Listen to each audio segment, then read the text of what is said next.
나는 대한민국 예비역병장이다. 안녕하십니까?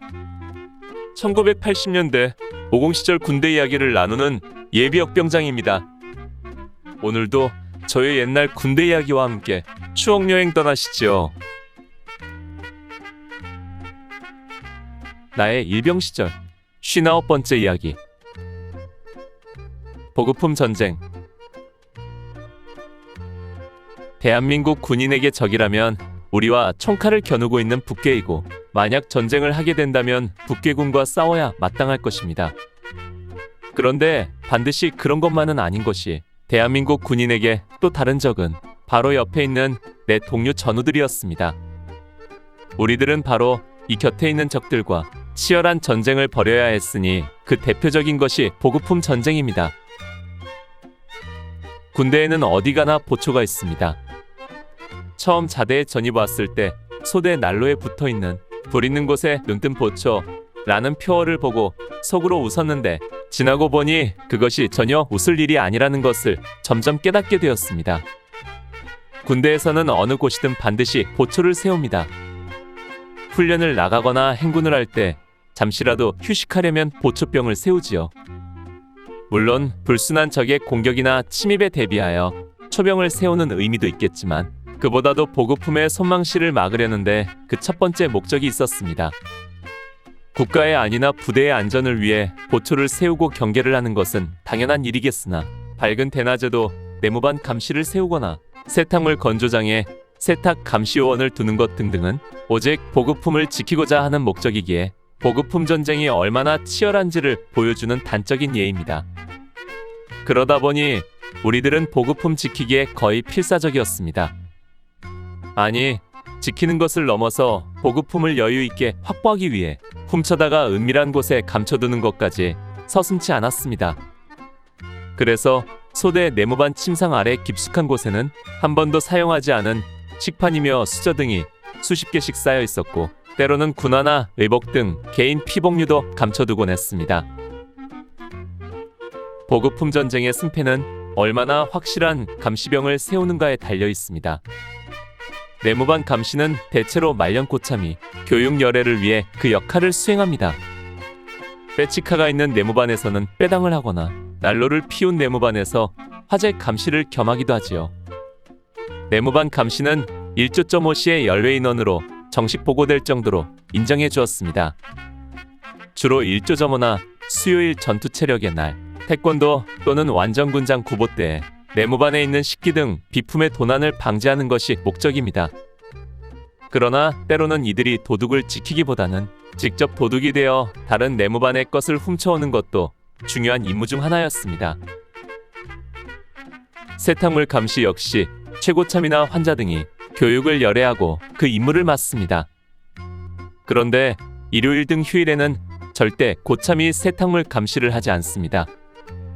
이때에는 졸병들이 그 임무를 이어받지요. 고참들이 마음 편하게 휴일을 즐기기 위해서입니다. 또 하나의 문제는 감시병이 최고참이다 보니 그들이 감시하다가 졸려서 잠을 자거나 또는 다른 일로 한눈 파는 사이에 보급품이 없어져도 졸병들은 아무 말도 할 수 없다는 것입니다.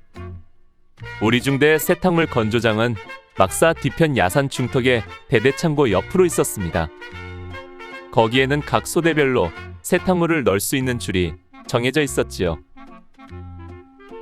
1981년 7월 11일 토요일 저녁 때 전입 온 지 얼마 안 되는 후임병 한 명이 세탁물을 걷어오더니 울상이 되어 무엇인가를 찾고 있었습니다. 말도 못하고 허둥대는 모습을 보고 물었습니다. 야, 왜 그래? 무슨 일 있어? 저 전투복 바지가 없어졌어요. 아니, 어디서 잃어버렸어? 그의 설명은 이랬습니다. 훈련소에서 지급받은 새 전투복 바지를 아침에 세탁하여 분명히 중대 건조장에 널었는데 오후에 거들어 가보니 자기 바지가 없더라는 것이었습니다. 그래서 저녁 때까지 몇 번이나 올라가서 찾았는데 결국 찾지 못하고 맨 마지막에 바지가 하나 남아서 가져왔는데, 이것은 자기 바지가 절대 아니라는 것입니다. 그가 들어보이는 바지는 색도 바래고 엉덩이와 무릎 부분이 낡아서 한눈에 보기에도 고참들이 입었던 것이었습니다. 세탁 감시가 소홀한 틈에 다른 사람이 그의 새 바지를 걷어가고 대신 다른 사람의 헌 바지가 남아있는 것입니다. 할 수 없어. 그냥 이것 입도록 해라. 군대는 다 그런 것이다. 거의 울상이 된 그 졸병을 달래면서 나는 그보다도 그날 세탁 감시를 했던 고참이 눈치라도 챌까봐 그것이 더 걱정이 되어 전전긍긍하며 고참의 눈치를 살펴야 했습니다. 그래도 그나마 헌 것이라도 남아있으면 다행이었습니다. 어떤 못된 고참들은 빨래도 안 하고 건조장에 가서 세탁물 중 적당한 것을 걷어다 입는 경우도 있었습니다. 그러고는 자신의 헌옷을 뭉쳐서 화장실 등에 버리는 것이지요. 지난번 화장실 분유를 퍼낼 때 의외로 전투복과 속옷 등이 많이 나왔던 것이 바로 이런 일 때문이었습니다. 이런 식으로 자신의 새 옷을 잃어버린 졸병은 엄청난 고민에 빠지게 됩니다. 먼저 자신의 새 옷이 없어졌다는 것이고 그나마 없어진 새 옷을 대체할 헌옷조차 없다는 것입니다. 보급품 지급 수량이 부족해지면 보급경제 실천이 날이나 전투검열이 있는 날에 보급품 검사에서 지적되어 보급품 망실이라는 제목으로 혹독한 얼차려에 개인적으로 변상해야 할 경우도 생기기 때문입니다. 이런 문제를 해결하는 방법은 오직 한 가지입니다. 기회를 봐서 수단과 방법을 가리지 않고 자신이 당한 그 방법과 똑같은 방법으로 만들어 놓는 것이지요. 우리는 이것을 절대 훔친다고 하지 않습니다. 점잖게 위치이동이라고 부르지요.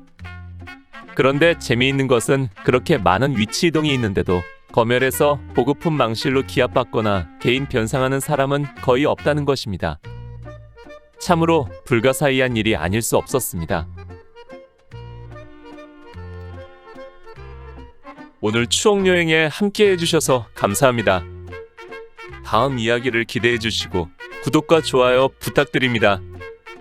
당백